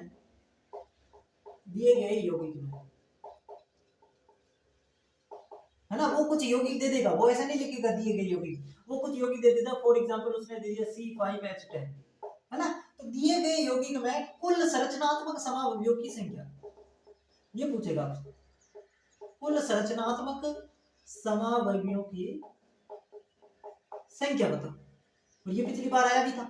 इस प्रकार का सवाल अगर आ जाए, इस प्रकार का सवाल आ जाए तो जितने मैं आपको याद करवाऊं उतने याद कर लो, आपका काम हो जाएगा, 100% हो जाएगा, गारंटी। ठीक है, जितनी चीजें एक ही स्लाइड में मैं आपको बताऊंगा, जो जो चीजें मैं बताऊं उनको याद करो। अगर इससे सवाल बनेगा total number of structural isomers, तो वो सवाल उससे हो जाएगा आपसे।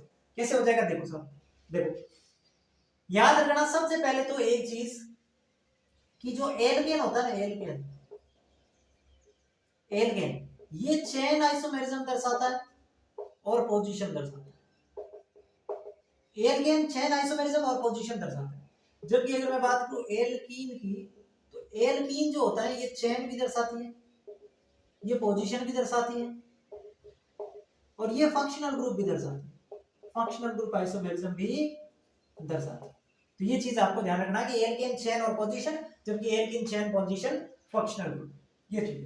अब अपन को याद रखना है, जैसे कि मैं बात करूं एल्केन की, मैं बात करूं एल्केन की, तो एल्केन के अंदर आपको ध्यान रखना है, एक तो मेथेन, इसको बोलते हैं मेथेन, एक अपन बात करें CH4, फिर अपन बात करें C2H8, है ना, सॉरी इसके अंदर हो जाएगा 6 C2H6 और C3H8, इसको बोलते हैं मेथेन, इसको बोलते हैं एथेन और इसको बोलते हैं प्रोपेन। इनके अंदर आपसे पूछ ले total number of structural isomer या कुल संरचनात्मक समावयवों की संख्या, तो आंसर आएगा 1, आंसर आएगा 1। और 1 का मतलब होता है कोई समावयव नहीं, 1 का मतलब क्या होता है, कोई समावयव इसके नहीं है, ठीक है बच्चों, कोई समावयव नहीं। तो याद रखना एल्केन में आपसे पूछ ले कि ऐसी कौन सा एल्केन है जिसमें अंदर कोई संरचनात्मक समावयव नहीं दर्शाता, तो मेथेन, एथेन और प्रोपेन, ये तीन जो पहले वाले हैं ये आपके नहीं हो सकता, वो मेथेन एथेन प्रोपेन लिख दें, हो सकता है वो आपको इसका कोई स्ट्रक्चरल फॉर्मूला बना के दे दे, मॉलिक्यूलर फॉर्मूला बना के दे दे।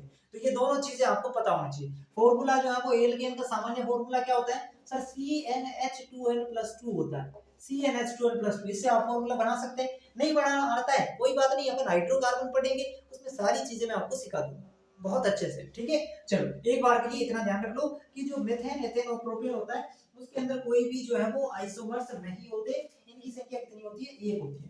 फिर चौथी अगर मैं बात करूं ब्यूटेन, ब्यूटेन होता है क्या सर, C4H10, इसको ब्यूटेन बोलते हैं, इसके अंदर संख्या हो जाएगी 2। और अपन ने देखा भी था जब अपन ने चेन आइसोमेरिज्म पढ़ा, ब्यूटेन के अंदर एक तो एन ब्यूटेन और एक आइसोब्यूटेन। तो आपसे पूछ ले कि ब्यूटेन के अंदर total number of structural isomers, कुल संरचनात्मक समावयवों की संख्या 2। आपसे पूछ ले ब्यूटेन में कुल श्रृंखला समावयवों की संख्या, तो भी 2, है ना। श्रृंखला क्या है, संरचनात्मक का ही तो एक उदाहरण है।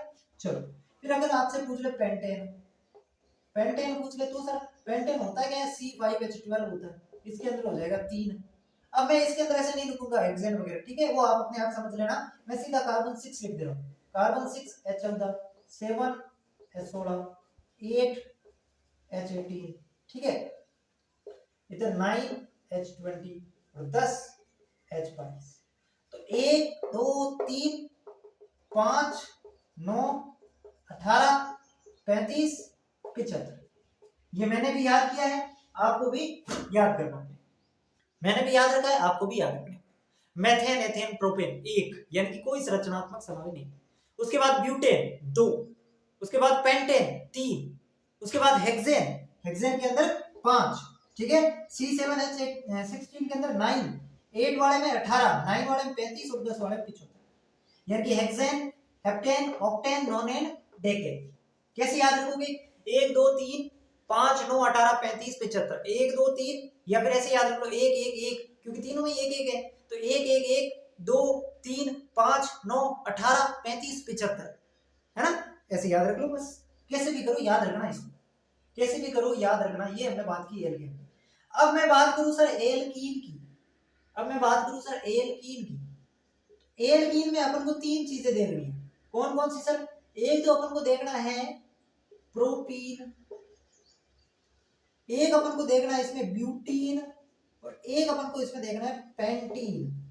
ये 3 ही देखना है, 1 2 3, प्रोपीन ब्यूटीन और पेंटीन।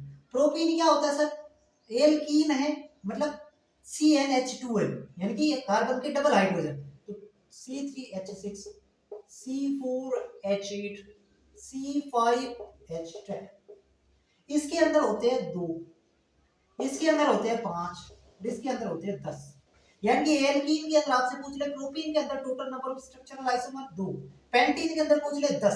अब इसके अंदर ये भी पूछ सकते हैं कि 2 में से कितने रिंग और कितने चेन है, 10 में से कितने रिंग और कितने चेन है। तब आपको याद रखना पड़ेगा कि 2 में से अगर अपन बात करें तो 2 में से 1 रिंग हो जाएगा, 1 चेन हो जाएगा, टोटल मिलके 2 हो जाएंगे। इसमें बात करूं तो इसमें जो है 2 रिंग हो जाएंगे और 3 चेन हो जाएंगे। इसमें बात करूं 10 है तो 5 रिंग 5 चेन, तो ये अलग अलग भी याद रखना कि 10 है तो 10 में से रिंग कितने और चेन कितने, है ना, ये दोनों अलग अलग आपको याद रखने से, ठीक है। अब सर एक होता है एल्किल ग्रुप, उसमें क्या करेंगे सर, एक होता है alkyl group. Sir alkyl group होता क्या है, एल्किल ग्रुप देखो, एल्किल ग्रुप का मतलब एल्केन है ना, एल्केन में से अगर आप एक हाइड्रोजन निकाल देते हो तो वो एल्किल ग्रुप बनता है। जैसे कि मैं बात करूं प्रोपेन की, प्रोपेन का सूत्र क्या है, C3H8 है, C3H8 है। और यहाँ पे हम क्या कह रहे हैं कि एल्केन में से एक हाइड्रोजन निकाल दो यानी कि H7 कर दो तो ये प्रोपिल बन जाएगा। ये क्या बन जाएगा, प्रोपिल बन जाएगा। ठीक है, वैसे ब्यूटेन का सूत्र क्या है सर, C4H10 है, C4H10 एक हाइड्रोजन निकाल दो H9 तो ये ब्यूटिल बन जाएगा। वैसे पेंटिल बन जाएगा। ठीक है, ये पेंटिल। अब इसके अंदर total number of structural isomers बताओ। चलो कुछ भी नहीं करना, इसके अंदर एल्कीन से इसको ओपन करेंगे। प्रोपीन में कितने, 2 तो इसमें भी 2। ब्यूटीन में कितने, 5, एक कम कर दो 4। पेंटीन में कितने, 10, एक कम कर दो 9। यानी कि पहले वाला जितना है उतना, बाकी वाले में एक कम कर दो। यानी कि एल्कीन को हम एल्किन से कंपेयर करके इसमें याद रख लेंगे। भाई ये तो याद रख लोगे 2, 5, 10, तो इसके अंदर 2 का 2, 5 का 4 और 10 का 9, एक कम कर दो। तो ऐसे इसको याद रखिए। ठीक है, तो ये चीजें आपको ध्यान में रखनी है। अब थोड़ी सी एक दो चीज मैं और बता देता हूं आपको। क्या चीज है, पहली चीज कि नेप्थेलीन क्या होता है, नेप्थेलीन के डाइक्लोरो व्युत्पन्न की संख्या, डाइक्लोरो व्युत्पन्न की संख्या अगर आपसे पूछ ले तो वो हो जाएगी 10। और आपसे पूछ ले कि एंथ्रासीन के मोनोक्लोरो व्युत्पन्न की संख्या बताइए, एंथ्रासीन के मोनोक्लोरो व्युत्पन्न की संख्या बताइए, तो वो हो जाएगी आपकी 3। अब एंथ्रासीन क्या होता है, देखो नेप्थलीन क्या होता है, ऐसे 2 रिंग बेंजीन रिंग आपस में जुड़ी हो ना तो इसको बोलते हैं नेप्थलीन। और डाइक्लोरो का मतलब यहाँ पे ये होगा, मान लो एक क्लोरो यहाँ पर है, एक क्लोरो ये, तो इनकी पोजीशन अलग अलग कैसे आ सकती है, टोटल 10 तरीके से ये अलग अलग हो सकते हैं। इसलिए इसके अंदर टोटल 10 जो है वो स्ट्रक्चरल आइसोमर्स बनेंगे। एंथ्रासीन क्या होता है, इसके अंदर 3 रिंग ऐड कर दो, 1, 2 और 3। इसके मोनोक्लोरो व्युत्पन्न की, यानी कि एक इधर आ सकता है, एक इधर आ सकता है, एक इधर आ सकता है। ठीक है, तो इसके अंदर टोटल 3 बढ़ेंगे। बस ये चीजें आपको ध्यान रखनी इस सवाल के लिए, ये चीजें आपको इस सवाल के लिए ध्यान में रखनी है। और ये आपकी स्ट्रक्चरल आइसोमेरिज्म यहाँ पे कंप्लीट होती है, सारी की सारी चीजें। ध्यान में क्या रखना, पहली चीज दिमाग में होनी चाहिए कि समावयवता में अणुभार या अणुसूत्र समान होना चाहिए, पहली चीज वो चेक करेंगे। फिर श्रृंखला में क्या चेक करेंगे सर, श्रृंखला के अंदर कार्बन की जो मेन चेन है ना उसके अंदर अपन कार्बन की नंबर देखेंगे। अगर 4 और 3 की बन रही है मतलब चेन के अंदर परिवर्तन आ रहा है, मतलब वो चेन आइसोमर्स है। समझ गए, श्रृंखला बस इतना ध्यान रखना। पोजीशन में क्या देखेंगे सर, पोजीशन में हम देखेंगे फंक्शनल ग्रुप की स्थिति में बदलाव हो रहा है कि नहीं हो रहा। अगर हो रहा है तो वो फंक्शनल। अब फंक्शनल ग्रुप कौन से लेने हैं, जिसके अंदर कार्बन नहीं हो, OH डबल बॉन्ड ये सारे। फिर क्रियात्मक समूह के अंदर क्या होगा, क्रियात्मक समूह बदल जाएगा, एक में एल्डिहाइड होगा, दूसरे यौगिक में कीटोन हो जाएगा, एक में एस्टर हो रहा है, दूसरे यौगिक में एसिड हो जाएगा, तो वो आपके जो क्रियात्मक समूह। फिर सर मेटामेरिज्म में क्या होगा, मेटामेरिज्म ऐसे कंपाउंड में होंगे जिनके अंदर फंक्शनल ग्रुप बीच में होता है। ऐसे कौन से होते हैं सर फंक्शनल ग्रुप जिसमें बीच में होता है, ईथर हो गया, कीटोन हो गया, एस्टर हो गया और सेकेंडरी एमीन हो गया। ठीक है सर, अब होगा क्या, उस फंक्शनल ग्रुप के इधर और इधर कार्बन की चेन अलग अलग होगी। 2 कंपाउंड अलग अलग की बात कर रहा हूँ, एक में सेम हो सकती है एक कंपाउंड में, लेकिन दोनों कंपाउंड में अलग अलग होगी। ठीक है, फिर टोटोमेरिज्म के अंदर सवाल ये बनेगा कि कौन दर्शाता है, तो कुछ भी नहीं करना, सबसे पहले देखना कार्बोनिल और नाइट्रो यौगिक टोटोमेरिज्म दर्शाते हैं। फिर उसके बाद में देखना है ऑक्सीजन को पकड़ करके गिनती करनी है, तीसरे कार्बन वाले पे पहुंचना है, sp3 और अल्फा हाइड्रोजन होने चाहिए। दोनों कंडीशन पूरी हो रही है तो टोटोमेरिज्म दर्शाएगा, नहीं हो रही नहीं दर्शाएगा। फिर हमें total number of structural isomer पूछ सकते हैं, जो कि अपन को याद रखना है कि भाई मेथेन एथेन प्रोपेन के अंदर 1 होती है, उसके बाद ब्यूटेन के अंदर 2, 3, 5, 9, 18, 35, 75। एल्कीन के अंदर 3 याद रखना, प्रोपीन, ब्यूटीन, पेंटीन, 2, 5, 10। फिर इसके अंदर एल्कीन कैसे याद रखेंगे, 2 की 2, 5 के में से 1 कम कर दो 4, 10 में से 1 कम कर दो 9। फिर एंथ्रासीन की डाइक्लोरो व्युत्पन्न, सॉरी नेप्थलीन के डाइक्लोरो व्युत्पन्न 10 और एंथ्रासीन के मोनोक्लोरो व्युत्पन्न 3। ये आपका पूरा खत्म। ठीक है, तो ये आपका स्ट्रक्चरल आइसोमेरिज्म कंप्लीट होगी। और कैसी लगी क्लास आप जरूर बताएंगे मुझे, और अपने दोस्तों के साथ अपने ग्रुप के अंदर इसको शेयर करेंगे। अगर आपको पसंद आई है तो, और चैनल को सब्सक्राइब कर सकते हैं। धन्यवाद।